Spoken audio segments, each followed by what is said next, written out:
ഞങ്ങളുടെ ഒരു സാറ് പൊത്തിപ്പിടിച്ച് ചോദിച്ചു, എന്തേ? അവൻ പറഞ്ഞു, നിങ്ങളെ എന്നാൽ എനിക്ക് അന്നില്ല ആ ചപ്പ് സാധനം പറ്റില്ല, നല്ല സാധനമാണ്. ചെങ്ങായി അനക്കെന്തെങ്കിലും ഞാൻ ചപ്പ് സാധനം തന്നിട്ടുണ്ടാ? എന്റെ കയ്യിൽ ഈ സാധനം ഉള്ളൂ, ഇത് വേണമെങ്കിൽ വെച്ച് വന്നാൽ മതി എന്നൊക്കെ പറഞ്ഞ് ദേഷ്യപ്പെട്ടപ്പോൾ നിങ്ങളുടെ കയ്യിൽ ഏത് സാധനമായാലും വേണ്ടില്ല, ഞാൻ വരാം എന്ന് പറഞ്ഞു.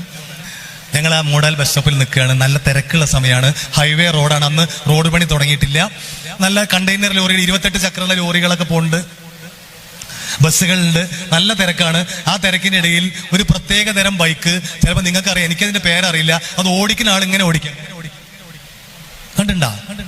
ഇങ്ങനെ കിടന്നോടിക്കുന്ന ഒരു സാധനം, ഹാൻഡിൽ ഉണ്ടാവും, ആ തല പുറത്ത് ഓടിക്കുന്ന ആളെ തല ഇങ്ങനെ ഉണ്ടാവും ഹെഡ്ലൈറ്റിന്റെ മുകളിൽ, ആളെ കാണൂല. ഈ പുറകിലിരിക്കുന്ന ആള്, ഈ ബാക്കിലിരിക്കുന്ന ആള് കുതിരപ്പുറത്തിരിക്കുന്ന മാതിരി ഇങ്ങനെ ഇങ്ങനെ ഇരിക്കും. അല്ല, കണ്ടില്ലേ? ഏതാ സാധനം, ഏതാ ബൈക്ക്? അതന്നെ, ആ സാധനം തന്നെ. ഇതിൽ പറപ്പിച്ച് വരിക, ഒറ്റയ്ക്കുള്ളൂ കേട്ടാ, പറപ്പിച്ച് വരികയാണ്. 28 ചക്രമുള്ള ലോറിയുടെ ഇടതുഭാഗത്തു കൂടെയാണ് ഓവർടേക്ക് ചെയ്യണേ. ഓർത്തോ, ഇടതുഭാഗത്തു കൂടെയാണ് ഓവർടേക്ക് ചെയ്യണേ. ഒരു ചെറിയ മണിക്കല്ല് കയറി ഒന്ന് സ്കിഡ് ചെയ്താൽ നേരെ ഈ വീലിന്റെ ചോട്ടിക്ക് പോകും. ഈ ലോറി ഓടിക്കുന്ന ആൾക്ക് കാണാൻ പോലും പറ്റില്ല, റോട്ടില് ആകെ പരത്തിയിട്ടിട്ട് അത് പോവും. എന്തായാലും അവിടെ നിന്ന് കട്ട് ചെയ്തു, നേരെ പോയി. അവിടെ നോക്കുമ്പോൾ മുന്നിൽ ബസ് ഉണ്ട്, ബസ് കുറച്ചും കൂടി സൈഡ് ചേർത്തിട്ട് ഓടിക്കണേ, അതുകൊണ്ട് അങ്ങോട്ട് കയറാൻ ഗ്യാപ്പില്ല, ഇങ്ങോട്ട് കട്ട് ചെയ്തു. ഒരു ചെറുപ്പക്കാരൻ വന്നിട്ട് ഞങ്ങൾ നിൽക്കുന്ന ബസ് സ്റ്റോപ്പിൽ വന്ന് വണ്ടി നിർത്തി. നല്ലൊരു ചെറുപ്പക്കാരനാണ്. പെട്ടെന്ന് അവൻ ഫോൺ എടുക്കുന്നു, ആരെയോ വിളിക്കുന്നു. വിളിച്ചപ്പോൾ ഞങ്ങളുടെ കയ്യിലുള്ള ഫോണാണ് അടിച്ചത്. ഞങ്ങൾക്ക് മനസ്സിലായി, നേരത്തെ വിളിച്ച ആളാണ്. ഏകദേശം സാധനം കിട്ടുമോ, ഞാൻ വരട്ടെ എന്ന് ചോദിച്ച ആളാണ്. എനിക്ക് ആ ചപ്പ് സാധനം പറ്റില്ല കേട്ടോ, നല്ല സാധനം വേണം കേട്ടോ എന്ന് പറഞ്ഞ ആളാണ്. വന്നാളുടെ രൂപമൊക്കെ പറയുമ്പോൾ നിങ്ങൾ തിരിഞ്ഞു നോക്കൊന്നും വേണ്ട കേട്ടോ, അങ്ങനത്തെ ആൾക്കാരൊന്നും ഇതിലില്ല. ഞാൻ മുഴുവൻ കേട്ടാൽ മതി. ആദ്യം ഞാൻ പറഞ്ഞു വരുമ്പോൾ നിങ്ങൾ എന്നെ തെറ്റിദ്ധരിക്കരുത്, എന്നോട് ദേഷ്യപ്പെടരുത്. ആ രൂപം ഞാൻ അവന്റെ രൂപം മാത്രം വർണ്ണിക്കുകയാണ്. നല്ല ചെറുപ്പക്കാരൻ, നിങ്ങളെക്കാളും നല്ല ഭംഗിയൊക്കെ ഉണ്ട് കാണാൻ. പക്ഷെ മുടിയൊക്കെ കൂടെ ഇങ്ങനെ കുത്തനെ മുളച്ച്, ചേന മുളച്ചിക്കണമാതിരി നിൽക്കുകയാണ്. മുടി ഇങ്ങനെ കുത്തനെ, പാന്റ് ഊരി പോയിട്ട് ഇവിടെ, ഇതൊക്കെ ഊരി പോയിട്ട് ഇവിടെ, കാണാൻ പാടില്ല എന്ന് തോന്നുന്ന എല്ലാ ഭാഗങ്ങളും നാട്ടുകാർക്ക് മുഴുവൻ കാണിച്ചിട്ടാ പോണേ. ഷർട്ടിന്റെ ബട്ടൺസ് തലങ്ങ വിലങ്ങ ഇട്ടിരിക്കണേ, ഇടാനുള്ള ബോധമില്ലല്ലോ. പിന്നെ ഒരു കണ്ണ് എഴുതിയിട്ടുണ്ട്, സുറുമ എഴുതി, അത്ര കണ്ണിങ്ങനെ എഴുതിയിട്ടുണ്ട് എന്ന് വിചാരിച്ച് ഇങ്ങനെ മുടി വളർത്തുന്ന എല്ലാവരും മോശക്കാരാണെന്നാണോ?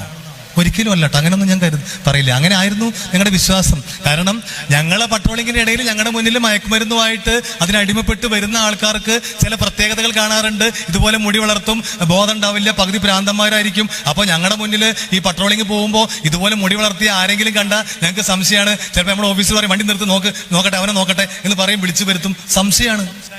ഇവന്റെ രൂപം എങ്ങനെയാണ്? ഇവനെ നേരെ കൊണ്ടുപോയി ഞങ്ങള് ലോക്കപ്പിലിട്ടു. മക്കൾ കേട്ടോ, അടുത്ത കോള് വരുന്നു, അടുത്ത സ്ഥലം പറയുന്നു, അടുത്ത ആളെ, അടുത്ത മുതല് വേറെ സ്ഥലം പറയുന്നു. അവിടെ ഞങ്ങൾ പൊക്കിക്കൊണ്ടുവരുന്നു, കൊണ്ടുപോയിടുന്നു. കേട്ടോളൂ, ആദ്യത്തെ 2.5 മണിക്കൂറിനുള്ളിൽ 22 വിളി വന്നു ആ ഫോണിക്ക്.